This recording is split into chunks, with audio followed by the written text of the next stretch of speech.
Gadsimtu pēc gadsimta Latvijā griežas graudu dzirnas. Seno dzirnavu laiks palicis pagātnē, taču miltu malēju tradīcijas un lepnums par savu darbu ir tāds pats kā sendienās. Rīgas dzirnavnieka dzirnavās Latvijas lauku zeltainie graudi pārtop miltos, putrājumos un klijās. Dzirnavu meistars Ivo Rīgas dzirnavniekā strādā jau 20 gadus. Viņam dzirnavas ir kā dzīva būtne, kuras krūtīs pukst spēcīgā malšanas mašīnu sirds. Meistara prasīgās acis pieskatīti dienu un nakti dzirnavās maļas graudi.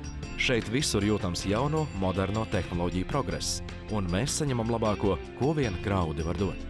Maļu dzirnavas un no īpaši atlasītām Latvijā audzētām graudu šķirnēm top Hercogs, visaugstākās kvalitātes kviešu milti. Tīri un dabīgi kā senās dienās, Hercoga milti nāk katrās mājās ar rūpi par nākotni un mūsu bērniem.